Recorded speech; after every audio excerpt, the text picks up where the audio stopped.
and say happy Thanksgiving. Part of the reason I'm shooting this on this day because I have so much to give thanks for, and it didn't feel right to give thanks and not to give. So, what I want to give you today is the framework, the 4S, the stamp speech writing framework, where not only can you write powerful speeches, but they'll be memorable, they'll be sticky, and it's just smooth. You know, when it just flows correctly, this is one of those ones.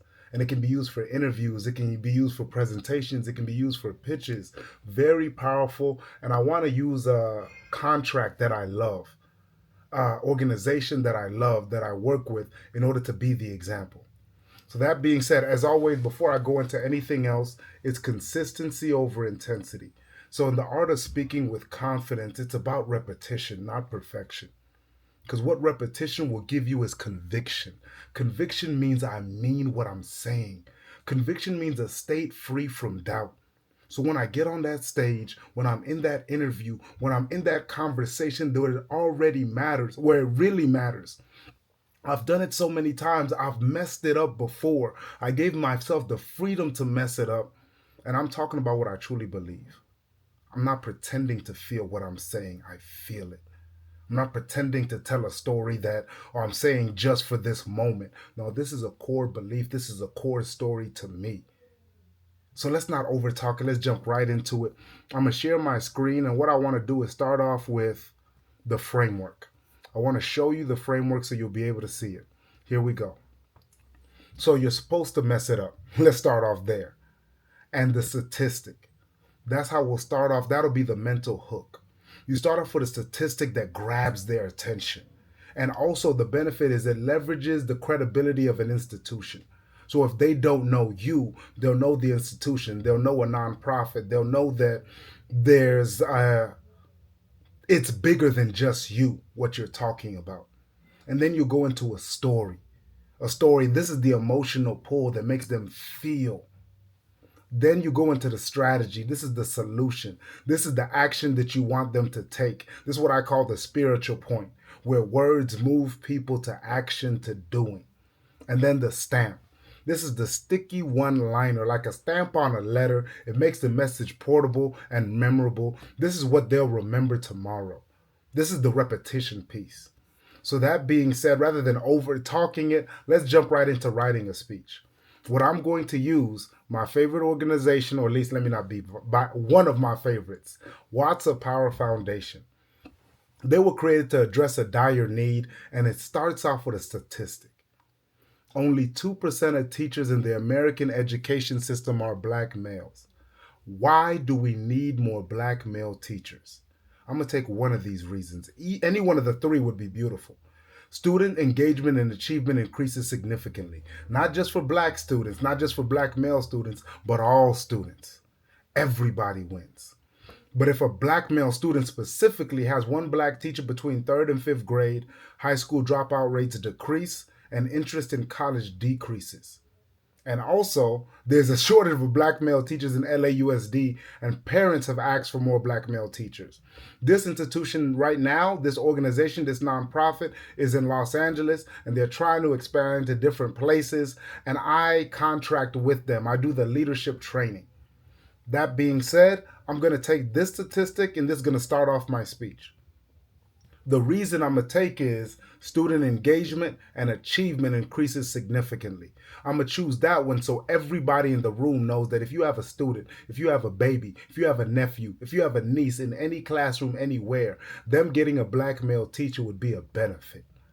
So that's the one I'm going to take. So that's my statistic. That's what I would write in this box right here. That's my mental hook.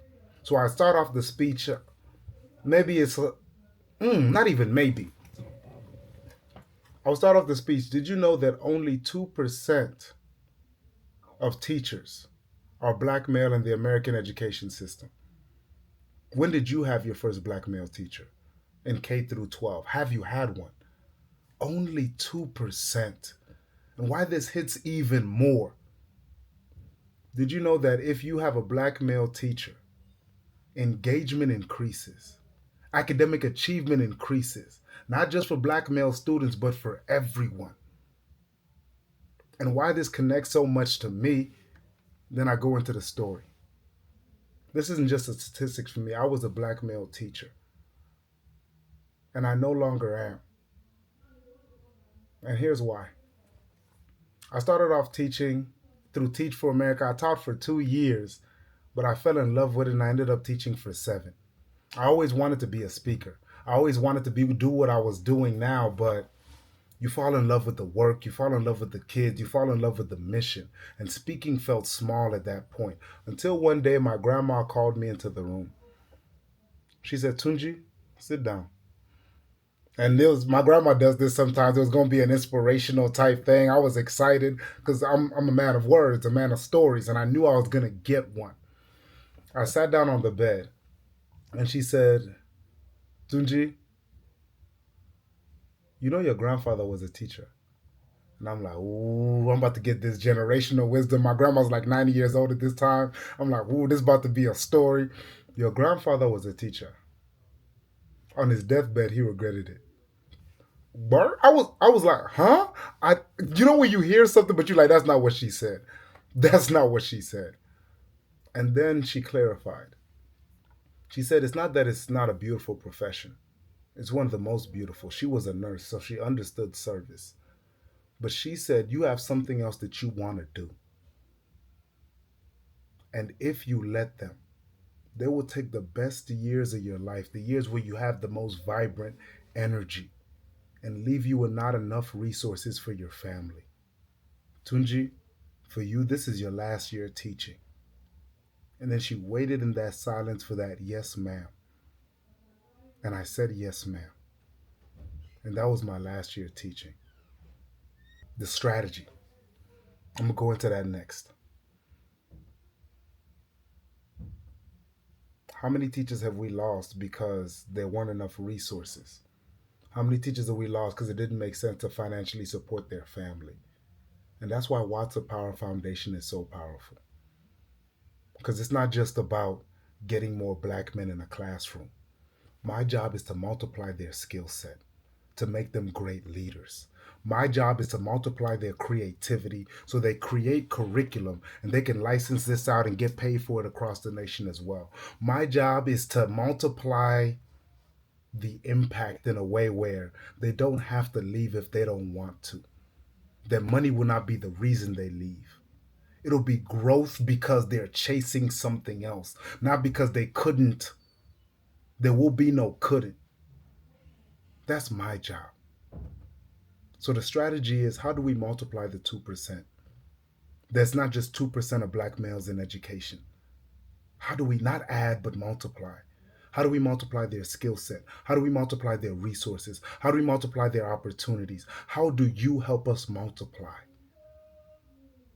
And may you go to the Watts of Power Foundation and figure it out. May you send an email. May you tell a black man in your life that he could be a teacher. That not like say it the same way that you say somebody could be in the NBA. You could be a teacher. You could be him if you apply yourself. And it comes with the bag if you like that. You could be him. May you multiply the 2%. May you be one of the ones that multiply the 2%. And then we just glide it into our stamp. May you be one of the ones that multiply the 2%. May you be one of the ones. When I say may you be one of the ones, you say multiply the 2%. May you be one of the ones that may you be one of the ones that may you be one of the ones that multiplied the 2%. And then I say thank you. So that's an example of a speech. The feeling is there. The strategy was there. The story was there, and the statistic is there. So why I love this framework is it can be used in so many different ways. But I'm going to stop sharing my screen.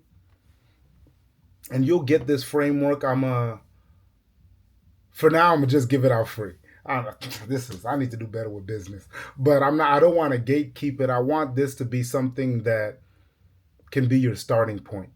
Can be a strong foundation for you writing speeches. That you can develop the skill set. That gives you the freedom to mess it up in a powerful way. Again, I've given 300 plus speeches in the last 3 years alone to over 30,000. This works. It works. And I don't want you to memorize it. I want you to live it. So when you're on that stage, you're not pretending, you're just being. You're sharing a statistic that you feel. You're sharing a story that you feel. You're sharing a strategy, a solution that you feel and you believe in. And then you leave them with a stamp that you put a letter on and they take it home. And then tomorrow they're saying, I'll be one of the ones that multiply the 2%. And I don't know if you're advancing your own career or advancing a nonprofit, an organization you believe in, or a cause that you believe in, but your words can transform the world. And thank you. Thank you for sharing this pocket of your life with me. I'm grateful. I do not take it for granted. Of all the things to be grateful for on this Thanksgiving, you are one of those things. I love you even if you don't love me back. Till next time, I can't wait to hear you speak with confidence.